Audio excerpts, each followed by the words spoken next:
नमस्कार दोस्तों, हाजिर हूँ एक नई अपडेट के साथ। आज बात करेंगे एक ऐसे विषय पर जिसका कि सभी जो है बेरोजगार युवाओं को बेसब्री से इंतजार रहता है। जी हाँ, आप बिल्कुल सही सोच रहे हैं। बात करेंगे रोजगार के विषय में, क्योंकि एक बड़ी भर्ती के रूप में उत्तर प्रदेश शासन ने एक बहुत ही बड़ी भर्ती युवाओं के लिए निकाली है और वो भर्ती निकाली है, विभाग है उत्तर प्रदेश पुलिस।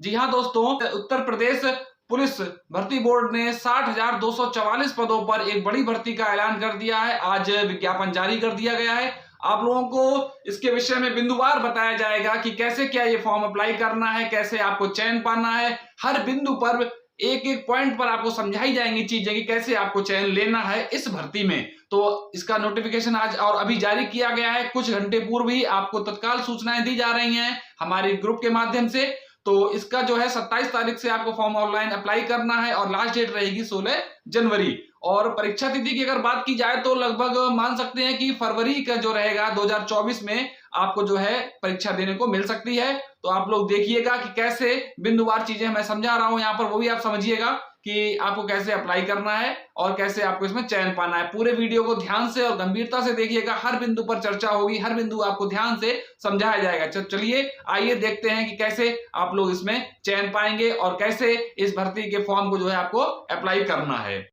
हेलो दोस्तों, आप सभी का बहुत-बहुत स्वागत है आपकी अपनी यूट्यूब चैनल दोस्तों 2024 आप सभी के लिए बहुत ही सुनहरा अवसर लेकर आ रहा है।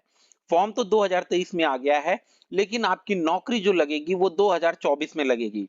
तो वेलकम 2024, क्योंकि 2024 बहुत सी ऐसे लोगों का घर बसाने वाला है जिनको सरकारी नौकरी की बहुत ज्यादा जरूरत है। अब चलिए अब शुरू करते हैं अपनी वैकेंसी के बारे में जो अपडेट है। ठीक है, तो सबसे पहले आपका पुलिस में आरक्षी नागरिक पुलिस के पदों पर सीधी भर्ती 2023। अच्छी बात है दोस्तों कि 2023 में नोटिफिकेशन आ गया। अगर ये 2024 में आता तो यहाँ पर बहुत से बच्चे आयु में बाहर हो जाते और वो फॉर्म नहीं भर पाते। ठीक है, वेतन की अगर हम बात कर लें 2000 ग्रेड पे है। 2000 ग्रेड पे का मतलब होता है 21,700 आपका क्या होगा, बेसिक होगा। दोस्तों हम बहुत आराम से और सारी चीजें आपको डिटेल से बताएंगे। ठीक है, यहाँ पे कोई भी चीज का टेंशन नहीं लेना है, आपको सारी चीजें मिलेंगी। ये आपका बेसिक हो गया। अगर मैं अभी करंटली अगर डीए की बात करूं, महंगाई भत्ता जो कि 46% है, तो इसका 46% कितना हो जाएगा, 9,982 रुपए। ठीक है, ये आपका हो जाएगा। और प्लस अगर हम इसमें एचआरए भी ऐड कर दें, एचआरए तो करीब करीब आपका 2400 रुपए लखनऊ का एचआरए होगा। और अगर इसमें हम पौष्टिक आहार भत्ता, ठीक है क्या, पौष्टिक आहार भत्ता ये भी मिलता है। तो अभी जब मैं था पुलिस में तो ये करीब 1500 था, 1500 और ऐड कर दें। ठीक है, और आपको फिर वर्दी भत्ता और अन्य भत्ते भी मिलेंगे। लेकिन अगर हम इतना ही ऐड कर लें तो हमारा कितना हो जाएगा, हमारा हो जाएगा 35,582 रुपए। ठीक है, जिसमें आपका एनपीएस कटेगा तो 31,000 प्लस आपकी सैलरी इन हैंड पहले महीने में, फर्स्ट मंथ में आपकी ये सैलरी होगी। ठीक है, अब बात करते हैं यहाँ पे आपको कि कितनी पोस्ट है। तो हम अनरिजर्व की अगर बात करें तो यहाँ पे आपका क्या है, 24,102। मैं इसी वीडियो में आपको कट ऑफ भी बताऊंगा कि कितना कट ऑफ था, और सेक्शन वाइज बताऊंगा कि किस सेक्शन में कितने क्वेश्चन पूछे जाते हैं। तो पूरी अपडेट यहाँ पर है। ईडब्ल्यूएस की बात करें तो 6,024 पोस्ट है। ओबीसी की बात कर लें प्यारे दोस्तों तो 16,264, और एससी की बात कर लें तो 12,650, और एसटी की बात कर लें तो 1,204। टोटल 60,244। और ये बहुत ही बड़ी भर्ती है आपकी। ठीक है, बहुत बड़ी भर्ती है। ठीक है, चलिए अब हम बात करते हैं ऑनलाइन फॉर्म कब से आएगा। तो 27 तारीख से आपका फॉर्म ऑनलाइन हो जाएगा और जमा करने की अंतिम तिथि क्या है, 16 जनवरी। तो यहां पर एक चीज का ध्यान रखिएगा, बहुत ही कम दिन मिल रहा है आपको फॉर्म भरने के लिए। तो जैसे ही फॉर्म ऑनलाइन हो जाए आप फॉर्म आवेदन शुरू कर दीजिएगा। क्यों आवेदन शुरू कर देना है, क्योंकि अंतिम समय में सर्वर प्रॉब्लम हो जाएगा और हो सकता है आप फॉर्म को ना भर पाए। ठीक है, और शुल्क जमा करने की अंतिम तिथि जो है वो क्या है, 18 जनवरी। फॉर्म भरने में कोई भी गलती नहीं करनी है, इसलिए ये वीडियो भी पूरा देखना है। 400 रुपए आपका है फॉर्म का, ठीक है। चलिए अर्हताएं की बात कर लें तो भारत का नागरिक होना जरूरी है, ठीक है। आगे बात करते हैं। शैक्षिक अर्हता जिसको एजुकेशनल क्वालिफिकेशन बोलते हैं, 12th पास आउट होना जरूरी है। पास आउट होना मतलब पास होना। अभी आप अपीयरिंग है तो ये फॉर्म नहीं भर सकते हैं, 12वीं कक्षा, ठीक है। और समकक्ष की अगर हम बात करें तो जैसे 10th होने के बाद बहुत से बच्चे क्या करते हैं, डिप्लोमा कर लेते हैं। तो 10th के बाद जिन्होंने डिप्लोमा किया है वो भी क्या है, वो भी फॉर्म को भर सकते हैं, ठीक है। चलिए यहाँ पे देखिए अपीयरिंग जो है वो क्या होगा, पात्र नहीं होंगे, ठीक है। अब अधिमानी अर्हताएं जिसके पास नीलेट सोसाइटी में ओ लेवल का अगर सर्टिफिकेट है या फिर एनसीसी का 2 वर्ष की अवधि तक की सेवा, ये नहीं, ये एनसीसी ये रहा, एनसीसी में बी प्रमाण पत्र और प्रादेशिक सेना में 2 वर्ष तक की अवधि की सेवा, तो उनको क्या मिलेगा, अधिमानी अर्हता मिलेगा। आयु की बात कर लें तो पुरुष के लिए दोस्तों 18 से 22 साल आयु है और फीमेल के लिए 18 से 25 साल आयु है। ये देख लीजिए यहाँ पे अभ्यर्थी का जो जन्म है 2 जुलाई 2001 से पहले, ठीक है, पहले तथा 1 जुलाई 2005 के बाद नहीं होना चाहिए। ये अनरिजर्व कैटेगरी के लिए है, ठीक है। महिला के लिए अगर हम बात कर लें तो उनका जन्म 2 जुलाई 1998 से पहले और 1 जुलाई 2005 के बाद नहीं होना चाहिए, ठीक है, अनरिजर्व कैटेगरी के लिए।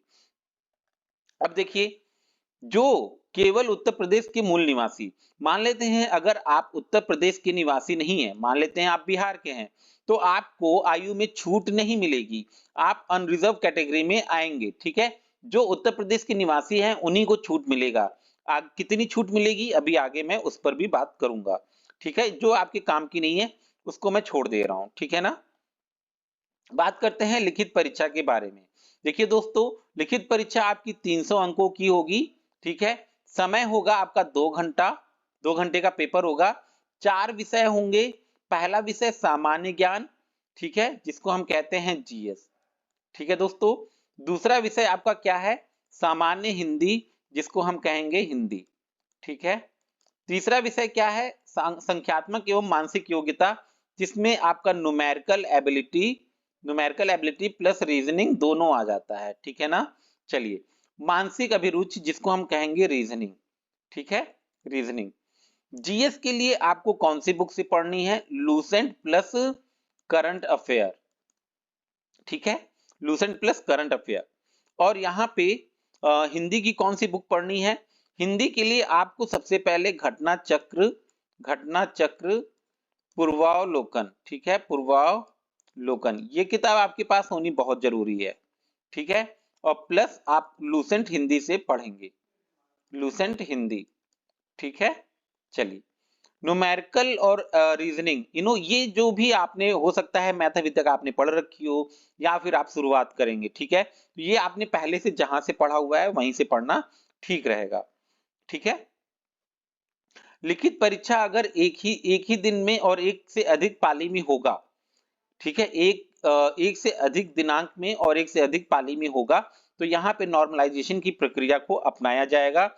नॉर्मलाइजेशन प्रक्रिया जो होगी उसका ये फॉर्मूला है यहाँ पर, इसी फॉर्मूला के बेस पर आपका नॉर्मलाइजेशन होगा, ठीक है।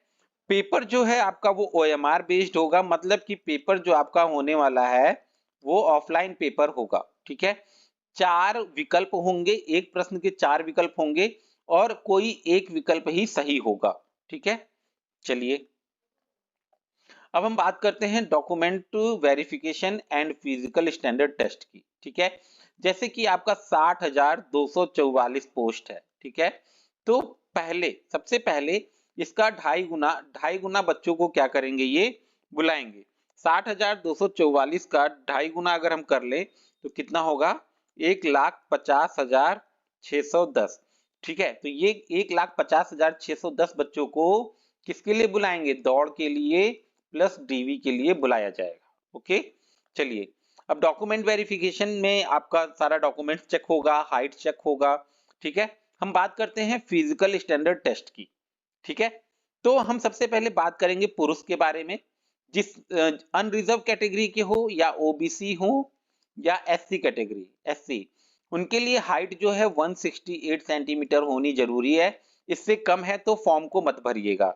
और एसटी कैटेगरी के लिए 160 सेंटीमीटर है। और सीना जो है 79 सेंटीमीटर नॉर्मल होना चाहिए, नॉर्मल। और फुलाने के बाद 5 सेंटीमीटर का फुलाव के बाद 84 सेंटीमीटर होना चाहिए।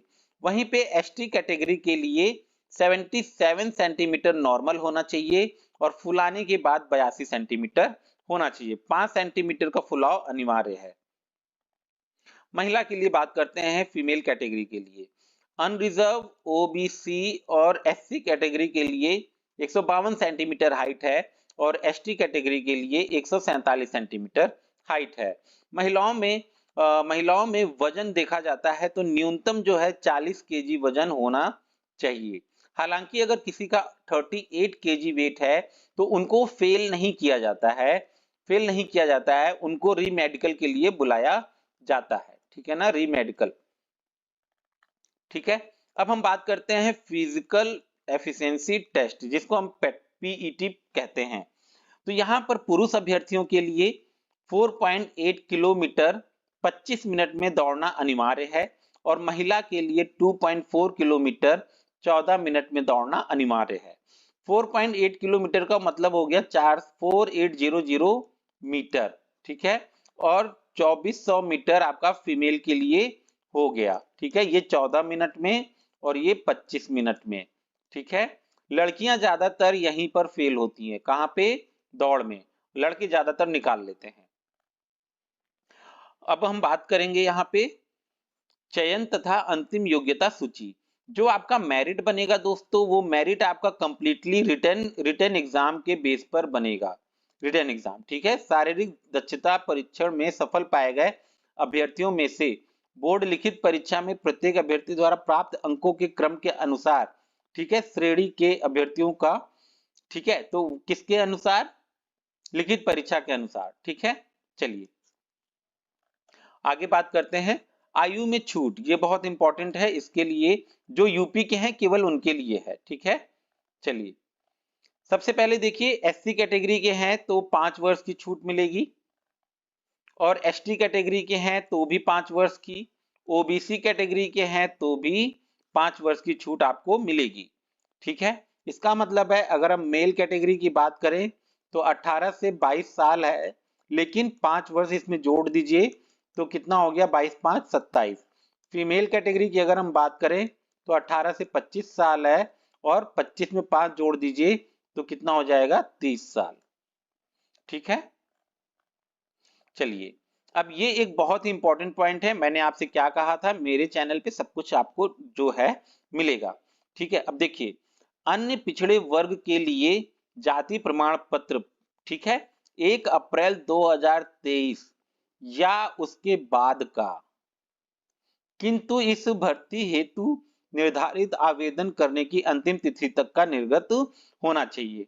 मतलब सिंपल यह है, 1 अप्रैल 2023 से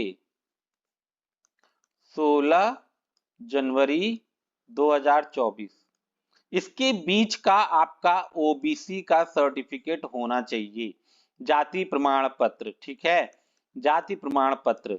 अगर आपका जाति प्रमाण पत्र 1 अप्रैल 2023 के पहले का है तो आप एक नया अभी के अभी अप्लाई कर दीजिए, 1-2 दिन में अप्लाई कर दीजिए और नया बनवा लीजिए, ठीक है ना, बनवा लीजिए, नहीं तो आपको बहुत दिक्कत हो जाएगी। ये ध्यान रखिएगा, ओबीसी कैंडिडेट के लिए मैं कह रहा हूं, उनको तुरंत अपना ओबीसी सर्टिफिकेट बनवा लेना चाहिए। महिला अभ्यर्थियों द्वारा आरक्षण के दावे हेतु पिता पक्ष से निर्गत जाति प्रमाण पत्र ही मान्य होगा, ठीक है। हाँ, जाति प्रमाण पत्र आपको उत्तर प्रदेश सरकार का बनवाना है, उत्तर प्रदेश सरकार का, ठीक है। चलिए अब हम लोग बात करेंगे यहाँ पे फोटोग्राफ, बहुत इंपॉर्टेंट है दोस्तों, बहुत ही इंपॉर्टेंट। देखिए फोटोग्राफ जो आपको अपलोड करना है, ठीक है, तो चेहरा जो है स्पष्ट दिखना चाहिए। देखिए ये क्यों मैं बता रहा हूं, ये देखिए फोटो का लगभग 70% भाग चेहरे से आच्छादित हो। देखिए जैसे ये आपका क्या है, पासपोर्ट साइज फोटो है, ये आपका चेहरा हो गया, ये आपका कंधा हो गया। तो फोटो जो है आपका, ठीक है, ये क्या हो गया देखिए, इतना एरिया जो 75 एरिया 70% एरिया है, वो आपका चेहरे से होना चाहिए और गर्दन और कंधा बस इतने में होना चाहिए। चेहरा पूरा दिखना चाहिए, ठीक है? नहीं तो आपका फॉर्म रिजेक्ट हो सकता है। तो आपको ये सब ध्यान देना है। जो फोटो है वो लेटेस्ट होनी चाहिए और जो इसका बैकग्राउंड होगा वो सफेद या हल्का ग्रे रंग का होना चाहिए। लाल, पीला, नीला ना करिएगा, नहीं तो फॉर्म रिजेक्ट हो सकता है, फिर आप कुछ नहीं कर पाओगे, ठीक है ना? बात करते हैं आपका सिलेबस के बारे में, ठीक है?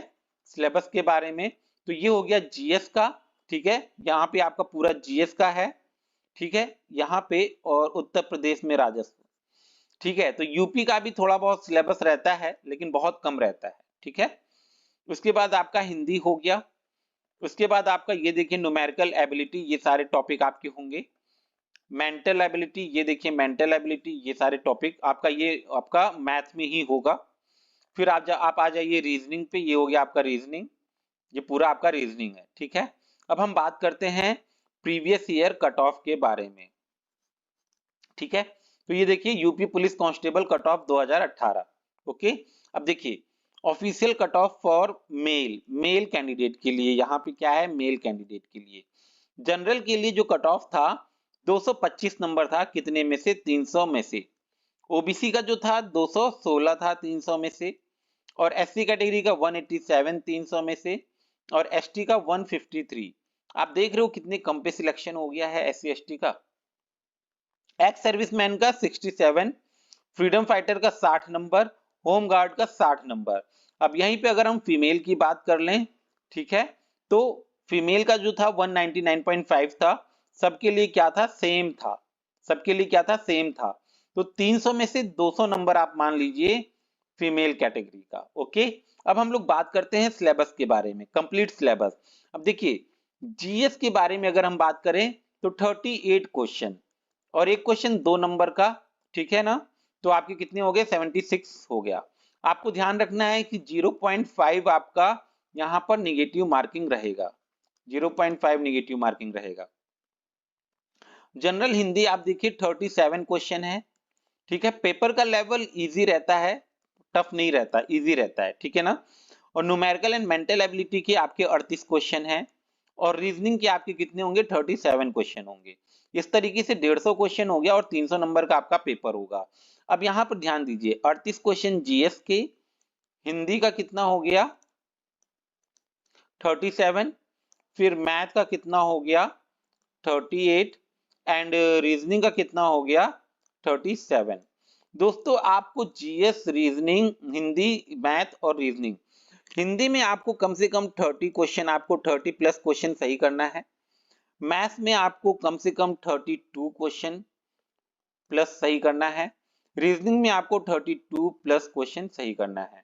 अगर हम इसको ऐड कर लें तो 4 3 3 6 3 9 और मल्टीप्लाई कर दें तो 2 से मल्टीप्लाई कर दें 8 और 9 दूनी 18, 188 मार्क्स आपके हो गए, ठीक है? अभी आपको कितना नंबर, 300 में से आपको इस बार कितने नंबर की तैयारी करके चलनी है, तो आप यहाँ पे देखिए 225 नंबर तक कट ऑफ गया है जनरल का, ठीक है? तो आपको इस बार क्या करना है, 230 नंबर की तैयारी आपको करके चलनी पड़ेगी। क्यों 230? देखिए जब ये आपका कट ऑफ यहाँ पे आया था तो जो पद थे ना वो कितने थे, 40,000 थे और अब कितना है, 60,000 है, तो ज्यादा कट ऑफ नहीं जाएगा। तो आपको जीएस जो पढ़ना है, जीएस में कुछ नहीं तो दोस्तों आपको 20 प्लस आपको सही करना है।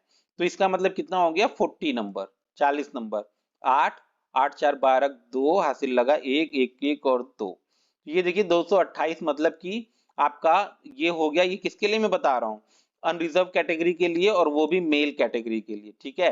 तो इस हिसाब से आपको तैयारी करनी है। आप यहाँ पे देखो ये हिंदी में आप 32 आराम से स्कोर कर सकते हो, ठीक है? तो कुछ इस हिसाब से आपको तैयारी करनी है, कोशिश करनी है इस सेक्शन को बहुत ज्यादा आपको स्ट्रॉन्ग करके चलना पड़ेगा, ठीक है? ये तो रही सभी बातें कि कैसे आपको जो फॉर्म अप्लाई करना है और कैसे आपको जो है इस परीक्षा की तैयारी करनी है। तो मित्रों, साथियों, एक बात समझ लीजिए कि आप इस बेरोजगारी समय में एक इतनी बड़ी भर्ती आप पा गए हैं, तो इसके लिए आप गंभीर हो जाइए, समय ज्यादा नहीं है। इन पर जो है गंभीरता से आप चिंतन कीजिए और समझिए कि कैसे आपको चयन पाना है। आपको जितना संभव हो सकता था यहाँ पर समझाया गया बिंदुवार चीजों को, तो आज ही से लग जाइएगा, अपने टाइम टेबल जो है बना लीजिएगा और कैसे आपको इसमें भर्ती में अपना जो है पद सिक्योर करना है, इस पर गंभीरता से ध्यान दीजिएगा। तो ऐसी ही नवीन जानकारियों के लिए आप लोग चैनल से जुड़े रहें, चैनल को लाइक करें, सब्सक्राइब करें। धन्यवाद।